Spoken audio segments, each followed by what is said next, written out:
Bienvenue à cette vidéo où j'aimerais avec vous ouvrir la parole de Dieu, cette précieuse Bible qui nous enseigne tant de leçons, parfois directement dans une doctrine qui est expliquée et exposée, parfois par la vie de croyants de l'Ancien ou du Nouveau Testament qui est décrite en détail et parfois aussi par des descriptions très brèves, où même les moindres détails semblent manquer. Et pourtant, l'essentiel ne manque pas.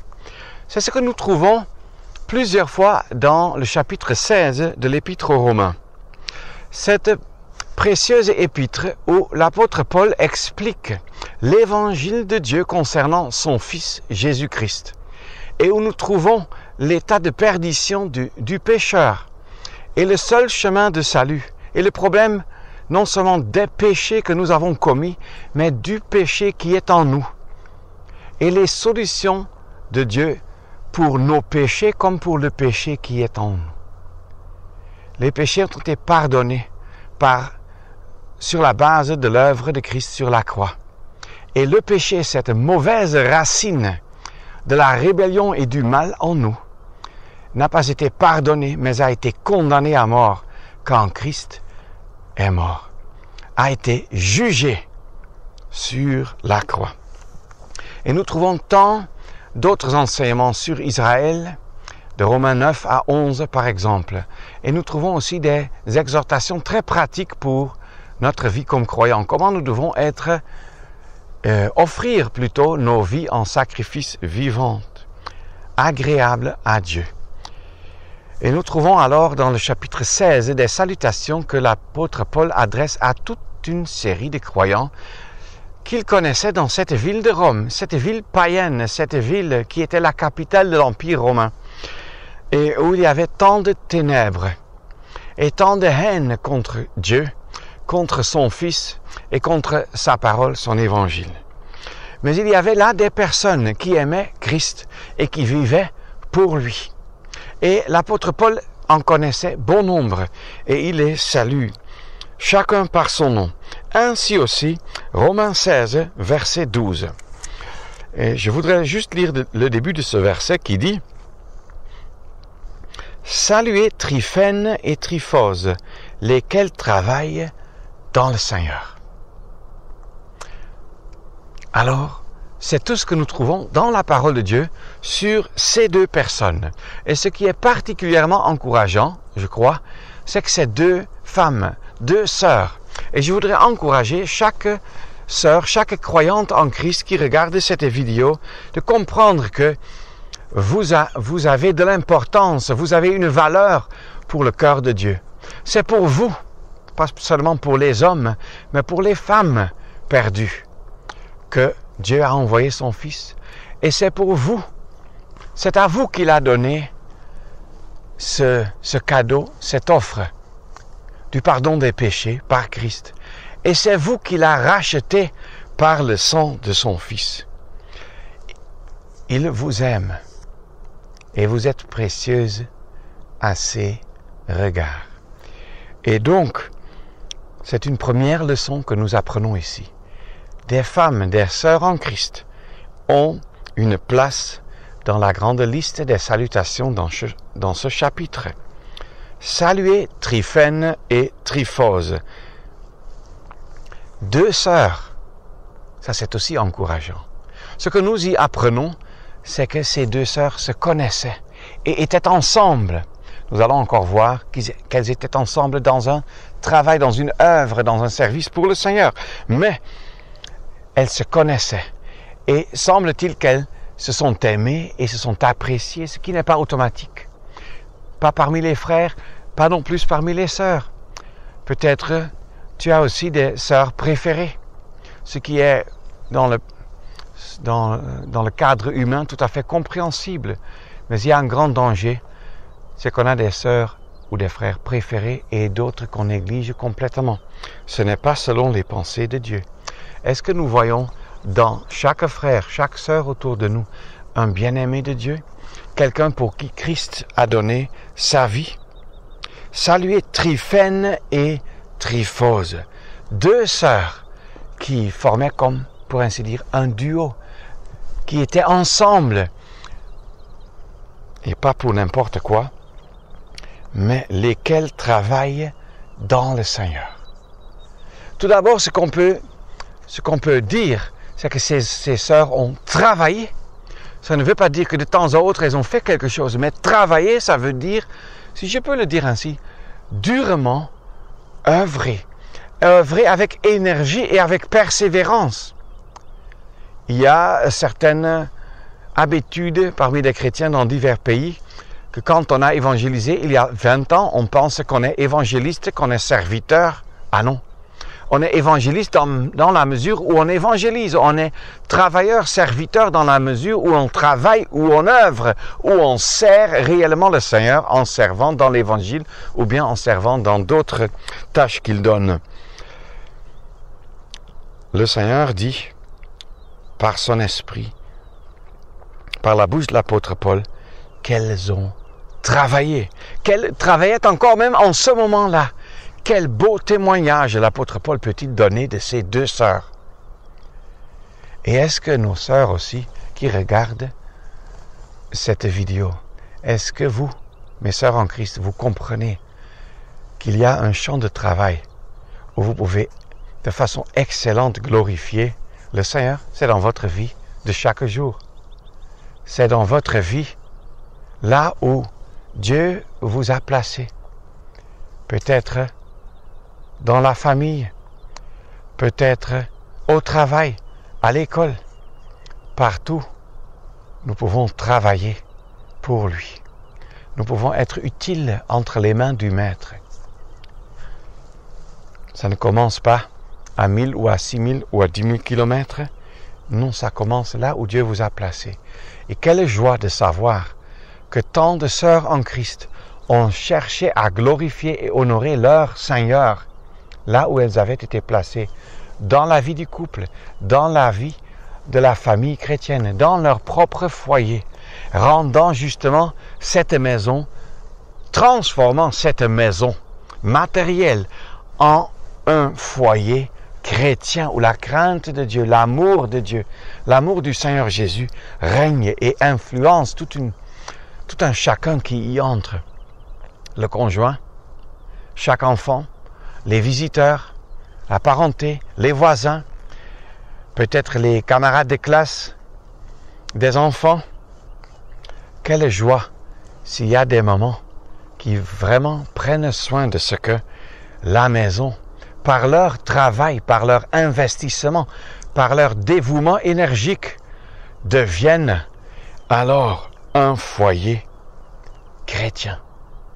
Mais ce n'est pas le seul domaine exclusif pour le service.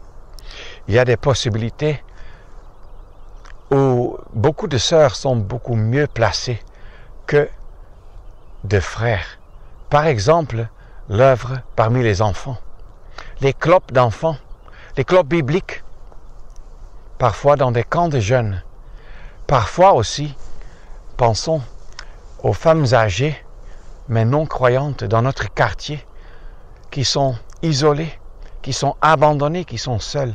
Mais quelle joie pour de telles femmes qu'à la fin de leur vie, ou vers la fin de leur vie, elles puissent rencontrer une personne comme toi, comme vous, chères sœurs en Christ, qui leur apportait le message de l'Évangile. Quelle joie! Et quelle obligation, quel privilège! Comprenez que ce n'est pas ma tâche de visiter une femme solitaire dans mon quartier. C'est plutôt la tâche de ma femme qui a les capacités pour cela.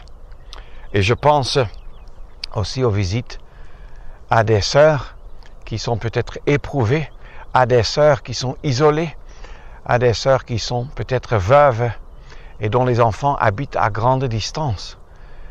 C'est une tâche par excellence où vous pouvez encourager et exhorter et travailler comme ici. Pensons aux femmes allochtones qui sont venues parfois de loin, ayant diverses religions. Qui va leur apporter une consolation dans leur solitude, dans une société qu'elles ne comprennent pas?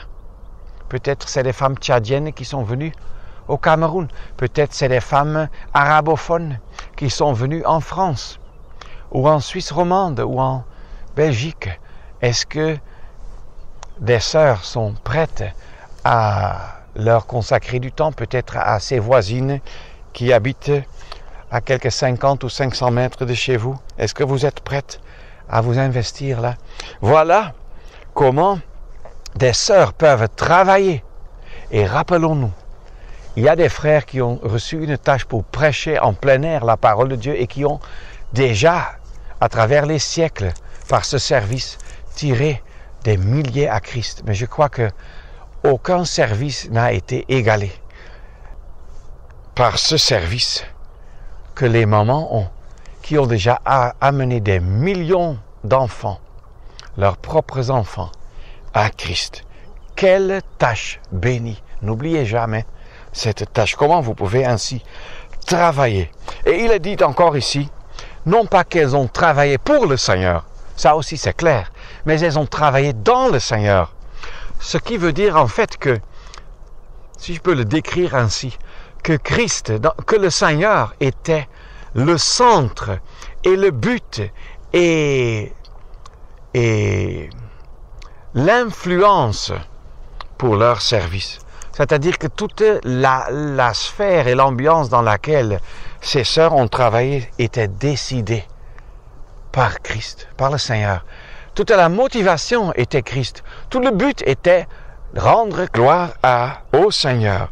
Et c'est ainsi que ces sœurs n'ont pas seulement travaillé pour le Seigneur, mais dans le Seigneur. C'était le Seigneur aussi qui les unissait par la foi, qui sauve, mais aussi dans le service. Elles étaient liées dans le Seigneur. Quelle joie de connaître ainsi le Seigneur comme seul maître qui nous unit pour un service, pour un travail où l'on doit mettre de l'énergie, du temps, du dévouement, de la consécration. Mais est-ce que le Seigneur trouve encore des sœurs et même des frères aussi de nos jours pour le servir, pour travailler dans le Seigneur?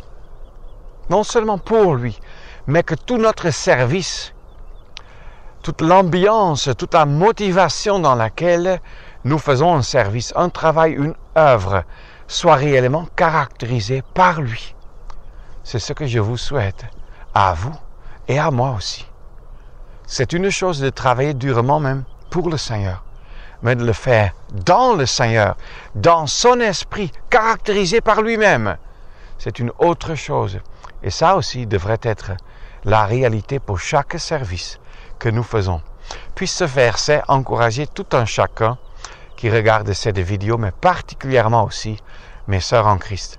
Soyez encouragés pour votre tâche qui est précieuse aussi pour le Seigneur. Vous n'avez pas n'importe quelle tâche, vous ne pouvez pas prendre la tâche et la position des frères.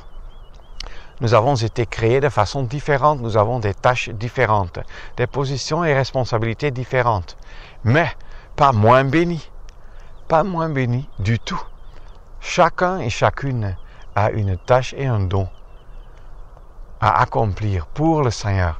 Puisse-t-il vous donner, à vous, à toi et aussi à moi, le désir de le servir par amour pour lui, par amour pour sa parole, par amour pour les croyants autour de nous et par amour pour ceux qui sont encore dans les ténèbres et qui ont besoin que nous, on leur apporte la lumière du monde. Ces deux sœurs nous apportent beaucoup de leçons. Et Tryphène veut dire, selon un vocabulaire, un dictionnaire en anglais veut dire faible ou attractif. Alors, c'est toujours bien de comprendre, je suis faible en moi-même quand je sers le Seigneur. Mais alors que j'étais haïssable, Dieu m'a aimé et son amour m'a attiré vers lui. Tryphose veut dire affaibli. Ah oui, parfois, nous sommes affaiblis dans la foi. Et combien avons-nous besoin alors d'une sœur ou d'un frère à nos côtés pour qu'on ne s'écroule pas, pour qu'on ne tombe pas, mais pour qu'on soit plutôt renforcé, fortifié dans la foi. Mais selon un autre dictionnaire anglaise du frère Jackson en Amérique, Tryphène veut dire abondance ou luxe. Et tryphose veut dire pleinement jouir. Alors, je voudrais dire ceci, que cela aussi est une leçon pour nos cœurs. Puissions-nous comprendre que nous avons été abondamment, richement bénis. Oui, le psalmiste nous le dit, ma coupe est comble. Ma coupe déborde, peut-on dire. Oui, mes bénédictions sont innombrables et tellement grandes et vastes et profondes. Cela, justement, forme la motivation pour que j'en partage à d'autres. Comprenant combien de bénédictions j'ai en Christ, comprenant que c'est un luxe, une abondance spirituelle dont je profite, alors je vais aussi certainement mettre mon énergie pour que d'autres en profitent, d'autres en jouissent. Puissent ces deux sœurs nous encourager sur le chemin de la foi, jusqu'à ce que le Seigneur vienne nous chercher, où nous serons dans une abondance céleste et éternelle, inimaginable, pour le glorifier à jamais. Quelle joie!